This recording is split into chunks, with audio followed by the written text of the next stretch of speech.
Hello student, कैसे हैं आप सब लोग। आई होप सब लोग अच्छे होंगे। और आप देख रहे हैं मेरा यूट्यूब चैनल, जहां पर मैं 9th 10th 11th और 12th की वीडियो अपलोड करता हूं, और जिसमें से जो हमारा नया चैप्टर चल रहा था उसका नाम वास्तविक संख्या था। और वास्तविक संख्या में हमने बहुत सारी चीज़ें पढ़ ली हैं। तो अगर आपने नहीं पढ़े हैं तो ये आई टैब बन के आ रहा है, उसमें जाइए, प्लेलिस्ट बनी हुई है, प्लेलिस्ट में वीडियो दी हुई है। तो पहले आप पुराना जो लेक्चर है वो देख लीजिए, उसके बाद जो मैं अब पढ़ाने वाला हूँ काफ़ी अच्छे समझ में आएगा। और देखिए, जो मैंने कल पढ़ाया है तो मैं एक बार आपको रिवाइज़ करा देता हूँ कि उसमें मैंने परमेय संख्या, अपरमेय संख्या मतलब वास्तविक संख्या होती क्या है। तो मैंने बताया था कि परमेय संख्या और अपरमेय संख्या जो दोनों को होती है ना, दोनों होती हैं, जैसे पूर्णांक हो गया, ये सब चीज़ें। तो जितनी भी अपने मैथ में नंबर्स होते हैं, ठीक है, वो सब मिलाकर जितने जो बनता है ना, उसे वास्तविक संख्या कहते हैं। चाहे वो अपरमेय संख्या हो, चाहे परमेय संख्या हो, चाहे वो नेचुरल नंबर हो, चाहे पूर्णांक हो, चाहे कुछ भी हो, ठीक है, वो सब मिलाकर जो बनेगा वो वास्तविक संख्या होगी। मैंने कल बताया था, अगर पढ़ेंगे तो बहुत अच्छे समझ में आ जाएगा। और फिर उसके बाद फिर ये तो देखिए, इसमें कल जो यूक्लिड विभाजन प्रमेयिका थी वो मैंने पढ़ा चुका था। फिर उसके बाद उसमें मैंने प्रमेय बताई थी, कुछ क्वेश्चन भी बताए थे। क्वेश्चन के हिसाब से फिर आपको समझाया था, क्योंकि क्या है कि यूक्लिड विभाजन प्रमेयिका का मतलब ही है कि HCF फाइंड करना। बस प्रमेय है, अलग अलग तरीका होता है ना। तो आज जो मैं पढ़ाने वाला हूँ, आज प्रमेय जो दूसरी प्रमेय है वो देखेंगे।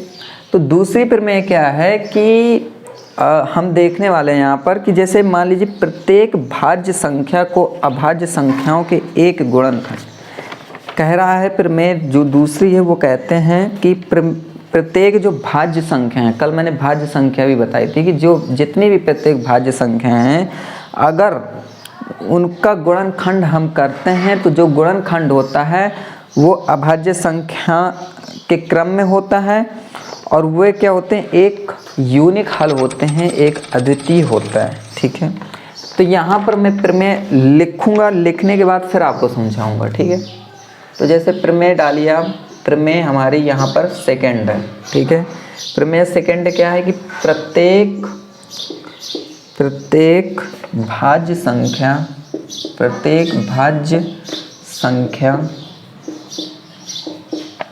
को अभाज्य संख्याओं के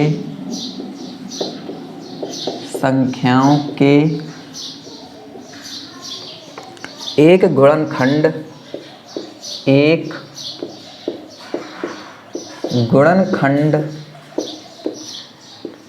के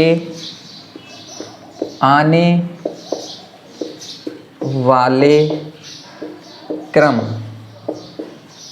ठीक है, को छोड़कर,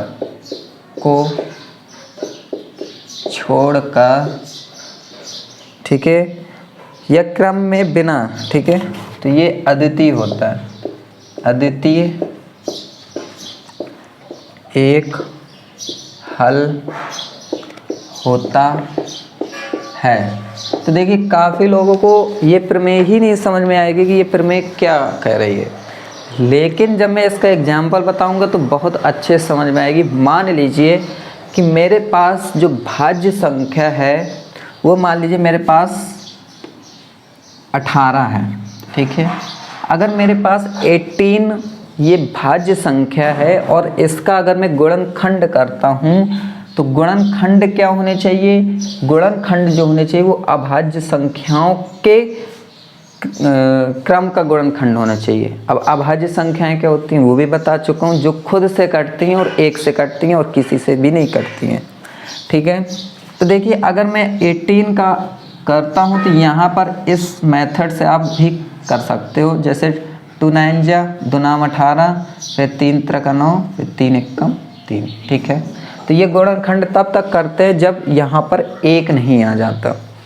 तो कहने का मतलब है कि यहाँ पर अगर मैं इसको लिखता हूँ तो 3 गुणे 2 गुणे 3 गुणे 3, तो ये क्या है, 2 भी अभाज्य संख्या है, 3 भी अभाज्य संख्या है, ठीक है।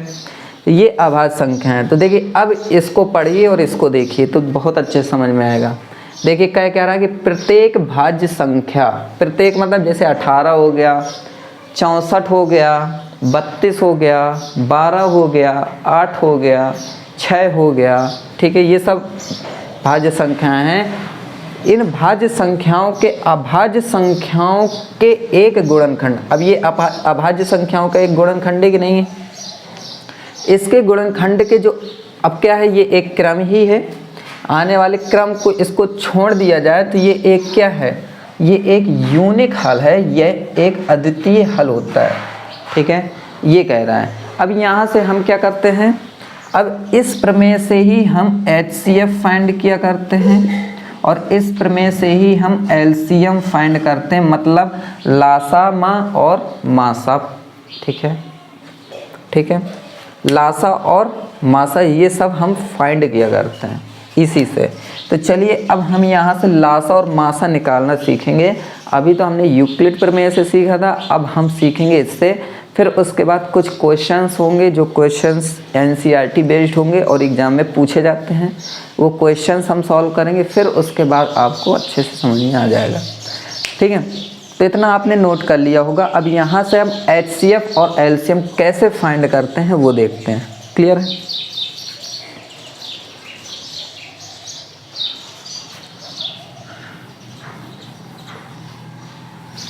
तो यहाँ पर हम क्या करेंगे, अब प्रमेय तो हमने पढ़ ही ली है। अब इसके बाद इसके क्वेश्चन सॉल्व करेंगे, क्वेश्चन के माध्यम से इस प्रमेय को समझने की कोशिश करेंगे। और देखिए इस प्रमेय की हेल्प से ही तो हम HCF और LCM फाइंड करना सीख रहे हैं, ठीक है।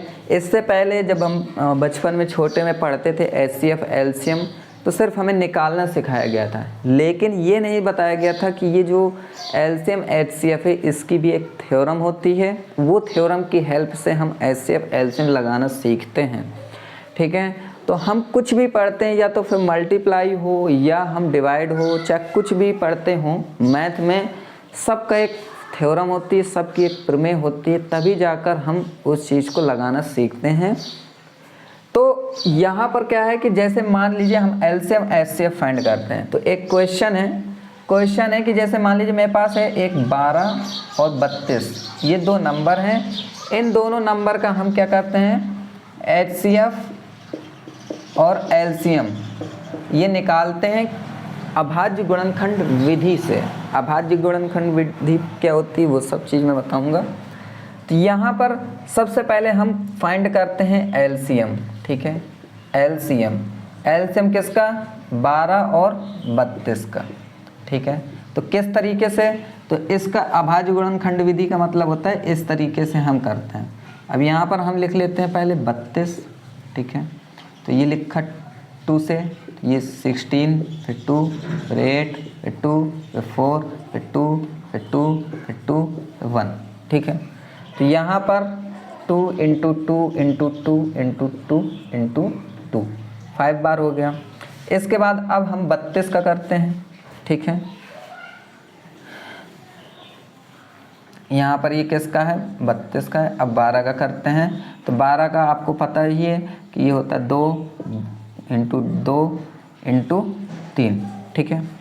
अब इसका LCM निकालना था, तो LCM = सबसे पहले ये, ठीक है, कॉमन लो, ये हो गया, फिर ये कॉमन लिया, ये रखा, फिर जो बचा है वो सब मल्टीप्लाई में लिख दो, ठीक है, × 3। तो ये कितना आ जाएगा, ये आप जब मल्टीप्लाई करोगे तो ये 96 आ जाएगा। क्लियर है?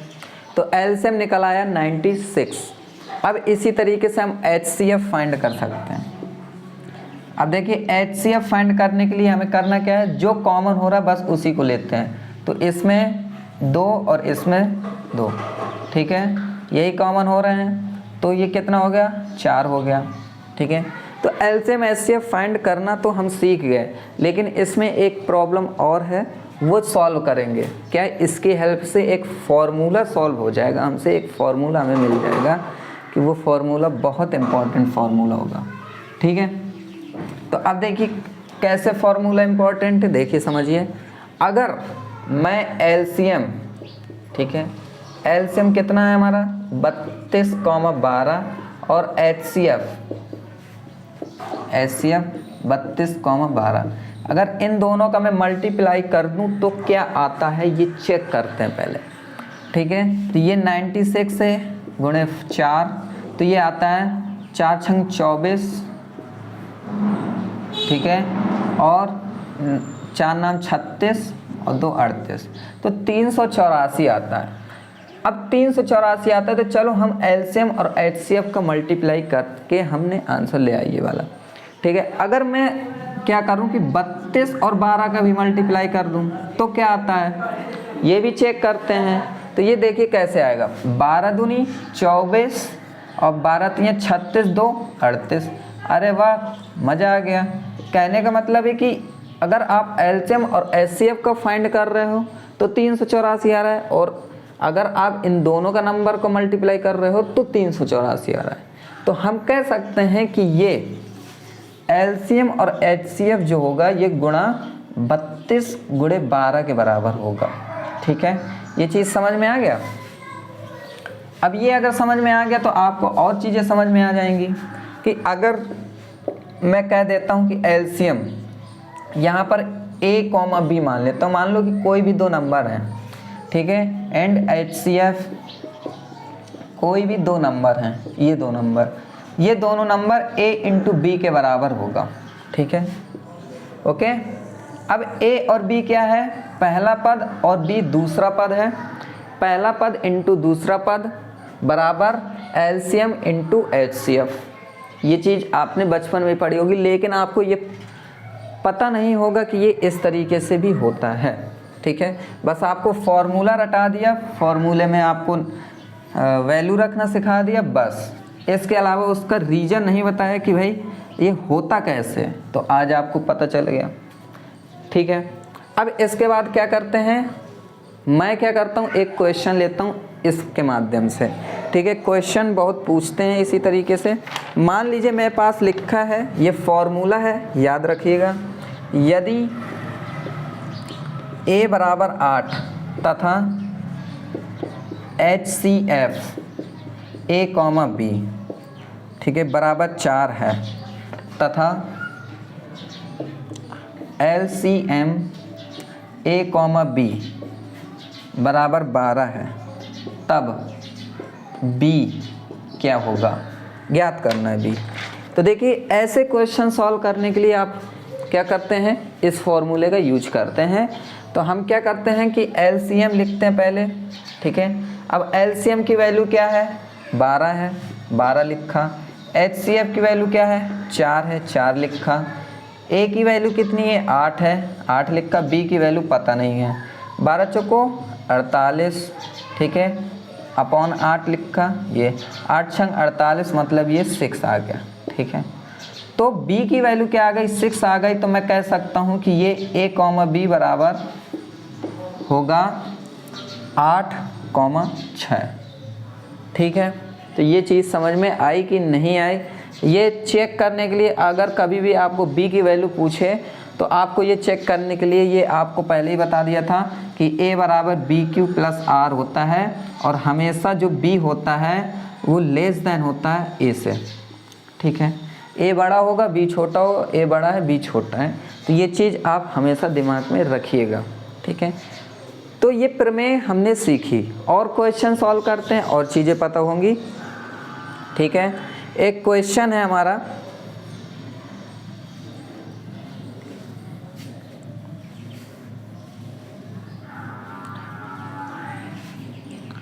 क्वेश्चन कह रहा है कि अगर मेरे पास एलसीएम, ठीक है, अगर मेरे पास HCF 306, ठीक है, 306 कामा 657, 657 बराबर 9 है, तो LCM 306 और 657 बराबर क्या होगा।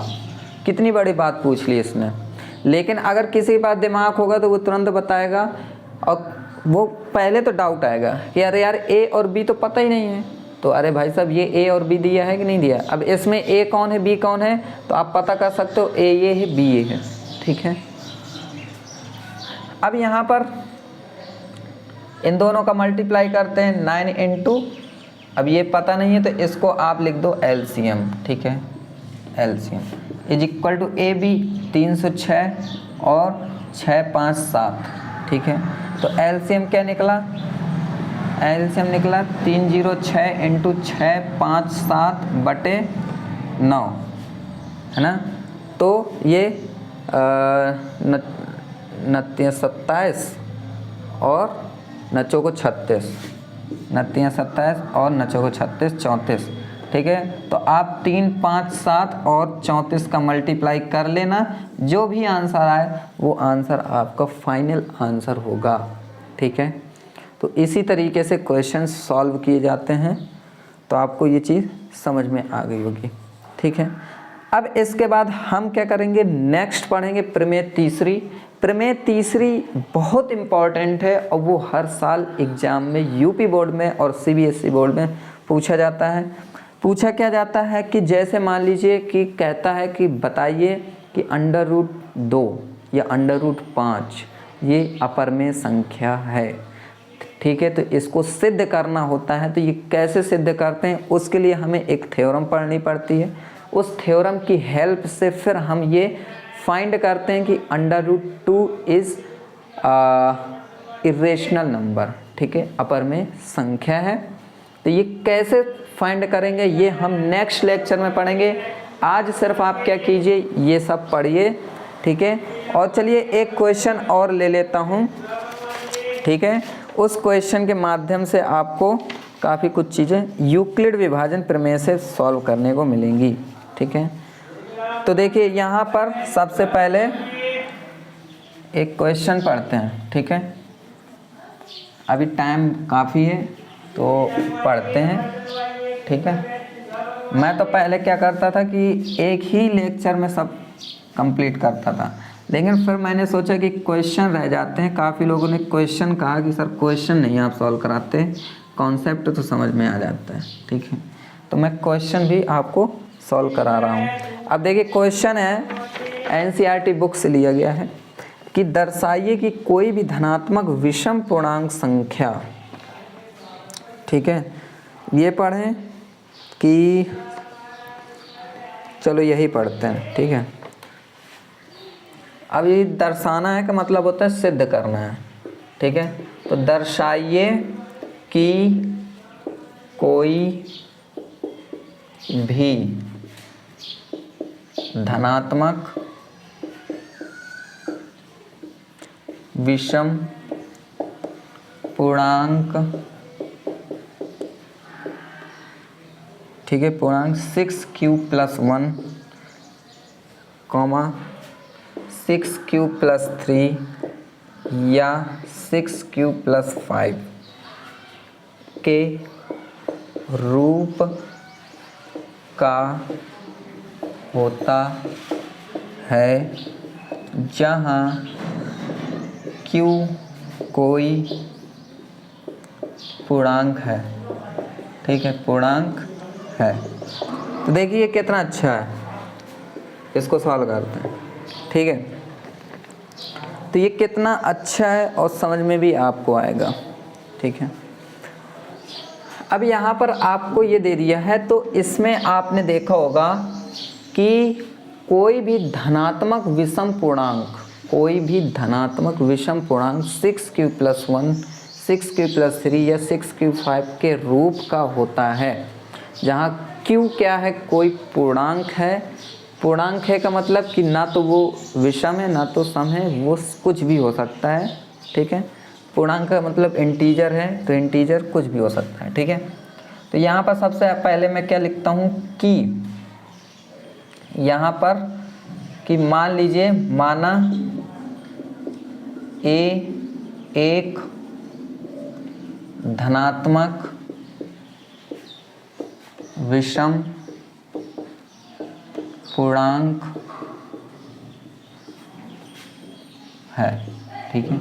अगर ए एक धनात्मक विषम पूर्णांक है और यहाँ पर b क्या है आपका 6 है, ठीक है। कैसे पता चला, ये हमारा पता चला भाज्य बराबर भाजक गुणे भागफल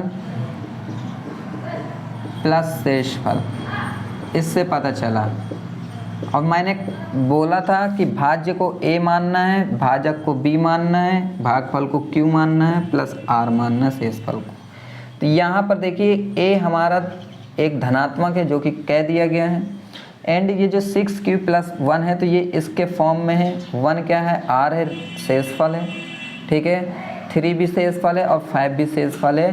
तो ये जो ये स्टेटमेंट लिखा है ना 6q + 5, तो ये क्या सही है कि नहीं, ये चीज़ दर्शाना है। तो ये चीज़ देखिए कैसे दर्शाते हैं। तो ये a बराबर 6q + r क्या हो सकता है, पहले तो 1 हो सकता है, फिर 3 भी हो सकता है, फिर 5 भी हो सकता है। तो क्या ये हो सकता है क्या, मतलब ये 6q + 3 और 6q + 5 ये होता है कि नहीं होता है, ये सही बोल रहा है कि नहीं बोल रहा है, ये चीज़ हमें चेक करना है। ठीक है, तो ये चेक करने के लिए थोड़ा सा मैं आपको समझाने की कोशिश करता हूँ। तो यहाँ पर एक धनात्मक पूर्णांक, धनात्मक विषम पूर्णांक संख्या है, अगर ये है तो आपने ये वाली सिस्टम पढ़ाई है ना। मैंने बोला था ये a होगा, ये b होगा, यहाँ पर जो होगा वो q होगा और यहाँ पर जो होगा वो r होगा। यही प्रोसेस होती है हमें भाग देने की। ठीक है, अब यहाँ पर a क्या है, आपका एक विषम है, पूर्णांक है, b क्या है, 6 है और ये r है। ठीक है, तो सॉरी यहाँ पर b होगा, सॉरी यहाँ पर a होगा, a बड़ा होता है। ठीक है, तो अगर मैं इसी को इस तरीके से भी लिख सकता हूँ, b/a लिख सकता हूँ कि नहीं। b क्या है हमारा, 6 है, अरे यार b/a नहीं a/b a क्या है, विषम है और b क्या है, 6 है। ठीक है, a क्या है, विषम है, विषम, और b क्या है, 6 है। अब यहाँ पर विषम होगा, लेकिन मैंने आपसे बोला था कि a हमेशा ग्रेटर देन होता है b के। ठीक है, तो जो भी विषम संख्या लेंगे वो 6 से बड़ी होनी चाहिए। अब 6 से बड़ी कैसे होगी, मान लीजिए मैं 7 ले लूँ, 6 से बड़ी 7 ये हो गई। तो ये 6 1 जा 6, ये 1, तो क्या रिमाइंडर 1 आ रहा है, रिमाइंडर तो 1 आ रहा है, मतलब कि रिमाइंडर 1 आ रहा है, क्वोशेंट कुछ भी है उससे हमें कोई मतलब नहीं। लेकिन हम क्या कह सकते हैं कि यहाँ पर रिमाइंडर 1 आ रहा है और 6 से जब विषम संख्या को डिवाइड करते हैं, अब जैसे मान लीजिए q हमारा 1 आ रहा है, तो मैं कह सकता हूँ कि यहाँ पर जो q आएगा वो हमारा क्या आ सकता है, q हमारा आ सकता है, हमेशा q आ सकता है, 1 आएगा, 2 आएगा, 3 आएगा, 4 आएगा, 5 आएगा, ऐसे आ सकते हैं। ठीक है, लेकिन जो r आ सकता है वो r हमेशा आएगा क्या, 1 आएगा। ठीक है, 1 के बाद अगर 2 भी आ सकता है, ठीक है, और 3 भी आ सकता है। ठीक है, जैसे मैं लिख लूँ 1 2, और क्या आ सकता है इसमें, r की वैल्यू 1 3, सॉरी 2 नहीं आ सकता, 1 3 और 5 आ सकता है। ठीक है, ये आएंगे r की वैल्यू। ठीक है, ये 1 3 5 आएंगे r की वैल्यू, क्यों, क्योंकि देखिए ये 1 है, ये 3 है, ये 5 है, यही आएंगे। अभी एग्जांपल देखिए, अब 8 लिखा मैंने जैसे यहाँ पर। ठीक है, अगर मैं 7 की जगह 8 लिख दूँ तो ये 6 1 जा 6 और 8 में 6 गया, क्या आ गया, 8 में 6 गया, 2 आ गया। ठीक है, और ठीक है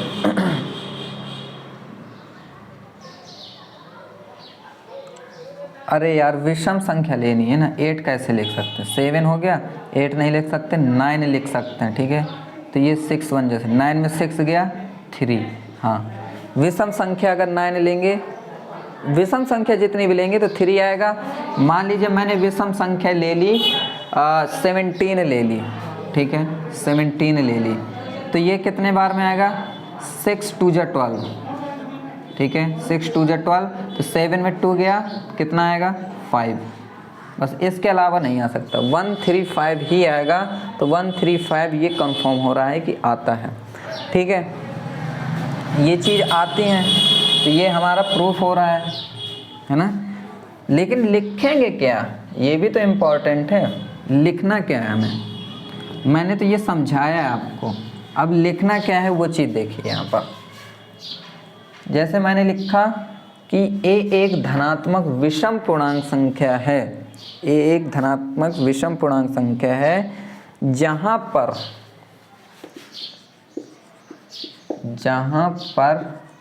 b बराबर 6 है, ठीक है।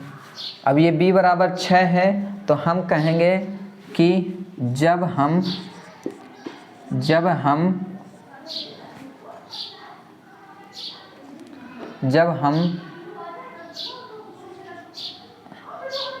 a को b से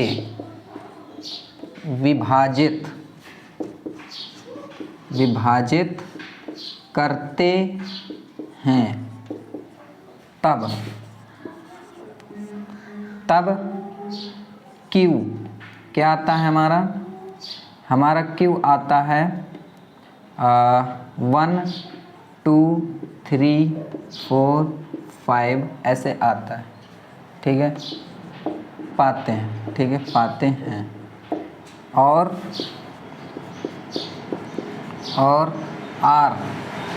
R क्या आता है हमारा, हमेशा 1 3 5, ठीक है। ये चीज़ हमको लिखना है। जहाँ स्टेटमेंट भी है कि ये R जो होता है वो 0 से बड़ा होता है और B से छोटा होता है, B मतलब 6 से छोटा होगा, ठीक है, 6 से छोटा होगा, तो 6 से छोटा मतलब 5 तक ही आएगा, 6 नहीं आ सकता ना 7 आ सकता, तो 5 तक आता है, ठीक है। इतना लिखने के बाद अब हम लिख सकते हैं कि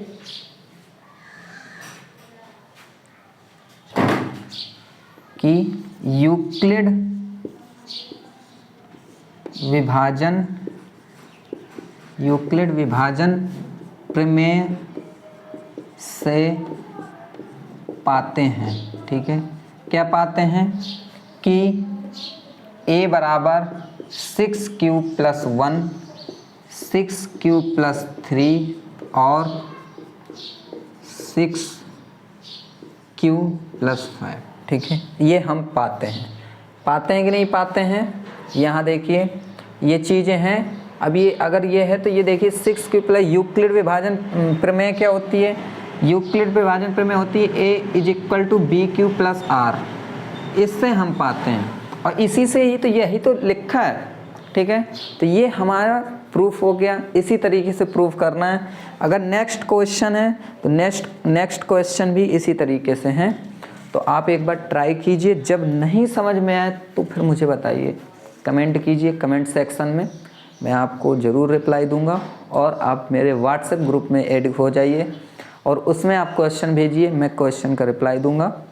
और वहाँ पर मेरे साथ साथ काफ़ी लोग ऐसे ऐड हैं कि जैसे ही आपने क्वेश्चन सेंड किया तो वो लोग भी आपको रिप्लाई देंगे और वो भी आपको आंसर देंगे, ठीक है। क्योंकि क्या है कि कभी कभी क्या होता है कि जैसे मेरे पास टाइम नहीं रहता, मैं व्यस्त हो जाता हूँ, ठीक है, तो उस समय मेरे फिर जो ऐड हैं स्टूडेंट्स वो भी आपको रिप्लाई दे देंगे, ठीक है। तो चलिए आज के लिए इतने ही, मिलेंगे नेक्स्ट लेक्चर में, तब तक के लिए खुश रहिए और वीडियो को लाइक कर लीजिएगा और चैनल को सब्सक्राइब कर लीजिएगा, जिससे कि मेरी जितनी भी वीडियो आपको मिले वो समय समय पे मिलती रहें और नोटिफिकेशन भी टाइम पे आपको मिलता रहे। तब तक तो चलिए ठीक है, आज के लिए इतना ही, मिलते हैं नेक्स्ट लेक्चर में, तब तक के लिए खुश रहिए and thank you very much और गुड बाय।